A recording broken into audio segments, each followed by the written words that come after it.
अनुसूचित जातीच्या उपवर्गीकरणाला मातंग समाजाचा ठाम विरोध. अनुसूचित जातीच्या आरक्षणाचे उपवर्गीकरण करण्याबाबत राज्य सरकारकडून संकेत मिळत आहेत. मात्र अनुसूचित जातीच्या आरक्षणाचे उपवर्गीकरण झाल्यास मातंग समाजाचे मोठे आणि कधीही भरून न येणारे नुकसान होऊ शकते. त्यामुळे अनुसूचित जातीच्या आरक्षणाच्या उपवर्गीकरणास मातंग समाजाचा ठाम विरोध असल्याचे अण्णाभाऊ साठे पीपल्स फोर्सचे संस्थापक बारा वाघमारे यांनी स्पष्ट केले. नांदेड जिल्हाधिकारी कार्यालयावर आंबेडकरवादी कार्यकर्त्यांच्या वतीने काढण्यात आलेल्या अनुसूचित जातीच्या आरक्षण उपवर्गीकरण विरोधी महामोर्चात ते बोलत होते. यावेळी बारा वाघमारे यांनी उपवर्गीकरणाच्या निर्णयावर तीव्र नाराजी व्यक्त केली. अनुसूचित जातीच्या आरक्षणाचे उपवर्गीकरण झाल्यास त्यांचा सर्वाधिक फटका मातंग समाजाला बसण्याची शक्यता असल्याचे त्यांनी सांगितले. आरक्षणाच्या उपवर्गीकरणाविरोधातील लढा अधिक तीव्र करण्याची भूमिका व्यक्त करत राज्य सरकारचा उपवर्गीकरणाचा निर्णय हाणून पाडण्यासाठी आंबेडकरवादी कार्यकर्त्यांच्या खांद्याला खांदा लावून लढणार असल्याचे बारा वाघमारे यांनी स्पष्ट केले. अनुसूचित जातीच्या आरक्षणाचे संरक्षण आणि सामाजिक न्यायाच्या प्रश्नावर मातंग समाजासह आंबेडकरवादी संघटनांनी एकजूट होण्याचे आवाहन त्यांनी यावेळी केले. आदरणीय आनंदराज आंबेडकर साहेब यांच्या नेतृत्वाखाली निघालेल्या या मोर्चामध्ये सहभागी झालेल्या सर्व आंबेडकरवादी कार्यकर्त्यांना माझा सप्रेम क्रांतिकारी जय भीम. मित्रहो, डॉक्टर बाबासाहेब आंबेडकरांनी लुधियानामध्ये पंजाबमध्ये 1951ला एका सभेमध्ये म्हटलं की मातंग, महार, चांभार, भंगी या एससीतल्या सर्व जाती एका वंशाच्या आहेत. एससी समूह हा भविष्यामध्ये देखील एक राहिला पाहिजे अशा पद्धतीची बाबासाहेबांची एक मनोधारणा होती आणि ती आपल्याला या मोर्चामधून आज दाखवून द्यायचंय की येणाऱ्या कित्येक पिढ्यामध्ये हे एससी समूह बाबासाहेबांनी 59 जातीचा जोडलेला हा असाच कायम असणार आहे. बाबासाहेब जिवंत असताना मातंग समाजाच्या लोकांनी बाबासाहेबांच्या सोबत धर्मांतर करण्याचे निर्णय घेतले, परंतु सकट आणि वायदंडे नावाचे दोन बदमाश मांगाचे त्या काळातले पुढारी RSSचे प्रचारक होते, पगारी नोकर होते. त्यांनी बाबासाहेबांच्या विरोधामध्ये वातावरण निर्माण केलं, मातंग समाजाला रोखून धरलं.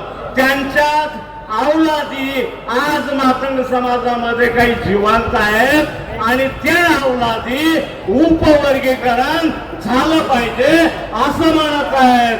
अरे, उपवर्गीकरण ही काही मातंग समाजाची मागणी नाही. ही मागणी कोणाच्या डोक्यातून आली? त्या बदमाश मोहन भागवतच्या डोक्यातून ही कल्पना आली, ही मागणी आली. ही RSSची मागणी आहे, मातंग समाजाची नाही. काही लोक अपप्रचार करतायत किंवा मातंग समाजाची ही मागणी आहे. तर मी अण्णाभाऊ साठे पीपल्स फोर्स या संघटनेचा संस्थापक आहे. माझा समाज कुठल्या अवस्थेतून जातो आहे मला माहिती आहे. आजही मातंग समाजाचे पोटा पाण्याचे प्रश्न सुटले नाहीत, त्याचं वैचारिक प्रबोधन नाही, त्याला चळवळ नाही. बिन नेत्याचा समाज आहे, नेता होण्याच्या लायकीचा मातंग समाजामध्ये अजून कोणी आला नाही. आला असेल तर दाखवा, त्याच्या चरणावर मी माथा टेकवायला तयार आहे. आणि मग ही मागणी कोणाची आहे? उपवर्गीकरण झालं पाहिजे. फडणवीस असेल, एकनाथ शिंदे असेल, उद्धव ठाकरे असेल, शरद पवार असेल किंवा नांदेडचा अशोकराव चव्हाण असेल, यांचे काही दलाल कार्यकर्ते माझ्या समाजात आहेत. त्या बदमाशांची ती मागणी आहे, मातंग समाजाची नाही. मित्र, मातंग समाज हा भोळा बाबडा समाज आहे. मातंग समाज हा अडाणी समाज आहे. मातंग समाजामध्ये परत एकदा सांगतोय की उपवर्गीकरणाची मागणी करणारे कोण बदमाश आहेत? मातंग समाजाच्या जर एखाद्या हमाली करणाऱ्या, मातंग समाजाच्या वेठबिगार असणाऱ्या, बँड वाजवणाऱ्या एखाद्या गरीब मातंग समाजाच्या माणसानं म्हटलं असतं की बहुतांची प्रगती झाली, आमची नाही, तर एक कार्यकर्ता म्हणून मी कदाचित मान्य केलं असतं. परंतु मातंग समाजाचा जो आमदार झालाय, मातंग समाजाचा जो मंत्री झालाय, मातंग समाजाचा जो नगरसेवक झालाय, मातंग समाजाचा जो झेडपी मेंबर झालाय, मातंग समाजाचा जो बदमाश सरपंच झालाय, या अशा करोडो रुपये कमवलेल्या गद्दारांची ही मागणी आहे. मातंग समाजातल्या गोरगरीब भोळ्या बाबड्या लोकांची नाही. मातंग समाज हा खरंच अडाणी आहे. मातंग समाज हा गरीब आहे. मातंग समाज भोळा आहे. अरे किती भोळा असेल. काही आंबेडकरवादी लोक म्हणतात अरे या मागांना कळत नसेल का, बाबासाहेबांनी एवढं केलं तेवढं केलं.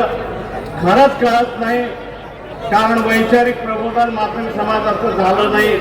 ती चळवळ समाजामध्ये कोणी राबवलेली नाही. अरे एवढ्या जर गोष्टी मातंग समाजाला म्हणून कळल्या असत्या तर काय मार खायची हौस आहे काय मातंग समाजाला. अरे गावागावात आजही पाटलांच्या समोर मातंग समाजाच्या माणसाला खाली मान घालून जगावं लागतं.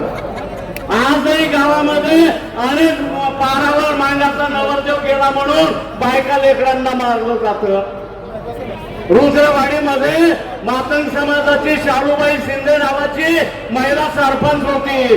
त्या गावातला एक मातंग समाजाचा पोरगा रुद्रवाडी मधला तिथल्या पारावर नवरदेव गेला.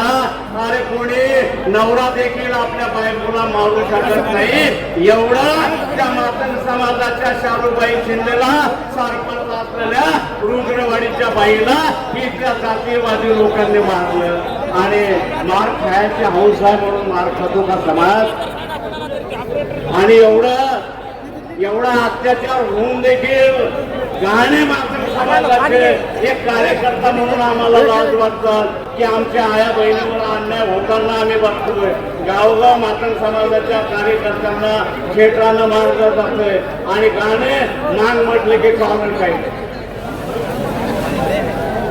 आणि हलगी मांगाची त्या हलगीच्या त्या मांगाच्या वाद्यामध्ये तो गुंग आहे, त्याला कुठलंही कळलेलं नाही. आणि हा मातंग समाजातले काही बदमाश कार्यकर्ते फडणवीसांच्या हाताला लागले. मातंग समाज गोळा आहे, मातंग समाज अडाणी आहे, मातंग समाज गरीब आहे. त्याला माहिती नाही उपवर्गीकरण म्हणजे काय, आपला फायदा का तोटा. फडणवीसला काही या मातंग समाजाच्या भोळ्या बाबड्या गोरगरीब अडाणी लोकांचा फायदा घेण्यासाठी स्वतःची खुमखुमी फडणवीसला आहे. लातूरला एक मांगाचा मोर्चा झाला. या महाराष्ट्रातल्या आंबेडकरवाद्यांनी ज्याला डोक्यावर उचलून घेतलं पोतराजाच्या जवळ उभा राहतो आणि म्हणतो उद्या जर उपवर्गीकरण झालं तर मातंग समाजाचा प्रत्येक जिल्ह्यामध्ये SP कलेक्टर होईल. काही येरांना माझा समाज गरीब असल्यामुळं कदाचित वाटू शकते आणि हा असं म्हणतोय, परंतु हे कसं शक्य आहे. त्याला तर लाज वाटत नाही. अरे मातंग समाज तर अडाणी आहे, गोळा बाबडा आहे आणि महाराष्ट्राच्या प्रत्येक जिल्ह्यात SP कलेक्टर उपवर्गीकरण झाल्यावर तुझा बाप करणार आहे का, तेवढ्या जागा उपलब्ध होणार आहेत का. दुसरा एक उदगीरचा माजी आमदार आहे बदमाश. तो त्या मोर्चामध्ये एका माणसाला विचारतो आणि म्हणतो बाबाला तुला पगार किती मिळतो. तो म्हणतो मला 10,000 मिळतो वर्षाचे, 1,20,000 होतात. आणि इकडं एकाला विचारतो याच्या पोराची फी किती आहे, 2.5 लाख आणि म्हणून आम्हाला वर्गीकरण पाहिजे. अरे किती बदमाश आहे साला हा माजी आमदार सुधाकर भालेराव. उपवर्गीकरण झालं तर त्याचे 2.5 लाख आहे तुझा बाप देणार आहे का.